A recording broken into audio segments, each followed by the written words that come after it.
Hello guys, നമ്മളിപ്പോൾ കണ്ടുകൊണ്ടിരിക്കുന്നത് നല്ലൊരു ബഡ് ചെയ്തൊരു ചെടിയാണ് കേട്ടോ ഗൈസ്. ഇവിടെ ബഡ് ചെയ്തതാണ്. ഒരു മാവിൽ നിന്ന് പലതരം മാങ്ങകൾ ഉണ്ടാക്കുന്ന പ്രക്രിയയൊക്കെ പറയുന്നതാണ് കേട്ടോ ബഡിങ് ഗൈസ്. ഇതിൽ നോക്കുക, ഇവിടുന്ന് വരെ വേറെ മാവാണ്, ഇവിടുന്ന് ഇതുവരെ വേറെ മാവാണ്. അങ്ങനെ പലതരം ചെടികളുണ്ട്. നിങ്ങൾക്ക് എല്ലാതും ഞാൻ കാണിച്ചിരുന്നതായിരിക്കും. അപ്പം എൻ്റെ പിന്നാലെ വായോ. ഇത് തന്നെ ഒരു മാവുമേൽ പലതരം വെറൈറ്റികൾ ഉണ്ടാക്കിയതാണ് കേട്ടോ ഗൈസ്. നിങ്ങൾക്ക് ഇവിടെ കാണാൻ കഴിയും. ഒരു മാവിന്മേൽ തന്നെ 3-4 വെറൈറ്റികളാണ് ഇവിടെ ഉണ്ടാക്കിയിട്ടുള്ളത് കേട്ടോ ഗൈസ്. അതുപോലെ തന്നെ നിങ്ങൾക്ക് ഇനി ബഡ് ചെയ്യണവും കാണിച്ചു തരുന്നതായിരിക്കും. അപ്പോൾ എല്ലാവരും വീഡിയോ ഫുള്ളായിട്ട് തന്നെ കാണുക കേട്ടോ. അപ്പോൾ ഗൈസ്, നമ്മൾ ബഡിങ് ചെയ്യണതിന് മുന്നേ നമ്മൾ നന്നായിട്ട് ഹാൻഡ് വാഷ് ഇട്ട് കൈയ്യൊക്കെ കേട്ടോ ഗൈസ്.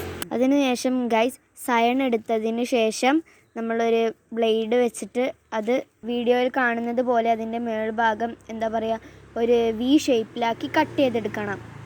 അതിനുശേഷം അതേ വലുപ്പമുള്ള റൂട്ട് സ്റ്റോക്കിൽ നിന്നും ആ ഭാഗം കട്ട് ചെയ്തെടുക്കുക. ഇതിൽ കട്ട് ചെയ്ത ഭാഗം ഇങ്ങനെയായിരിക്കണം.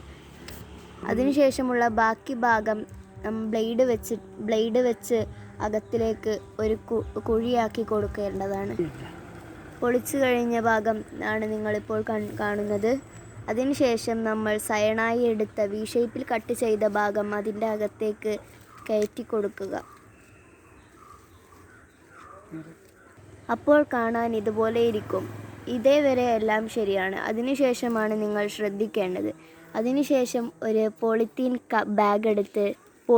കവർ എടുത്ത് നന്നായി ആ രണ്ട് ബഡ് ചെയ്ത ഭാഗം നന്നായി നമ്മൾ ചുറ്റി കെട്ടേണ്ടതാണ്. നല്ല മുറുക്കി ഇങ്ങനെ കെട്ടണം.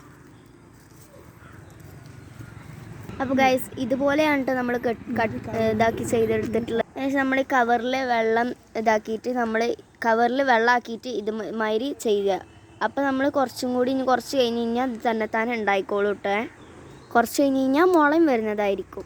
ഇത് കുറച്ച് ദിവസങ്ങൾക്ക് മുൻപ് ചെയ്തതാണ് കേട്ടോ ഗൈസ്. ഇതൊക്കെ കുറച്ച് മുൻപ് ചെയ്തതാണ്. ഇതിൻ്റെ റിസൾട്ട് നിങ്ങൾക്ക് എല്ലാവർക്കും കണ്ടാൽ തന്നെ മനസ്സിലാവുന്നുണ്ടായിരിക്കും. എല്ലാവരും ഇതൊന്നും വീട്ടിലൊക്കെ ട്രൈ ചെയ്ത് നോക്കാം കേട്ടോ. നല്ല റിസൾട്ടാണ്. ഹലോ ഗൈസ്, പിന്നെ വേറൊരു കാര്യം കൂടി, ഇത് മഴക്കാലത്ത് ചെയ്ത് കഴിഞ്ഞാൽ നല്ല റിസൾട്ട് തന്നെ പെട്ടെന്ന് കിട്ടുന്നതായിരിക്കും കേട്ടോ. അപ്പോൾ എല്ലാവരും ഒന്ന് ട്രൈ ചെയ്ത് നോക്കണേ.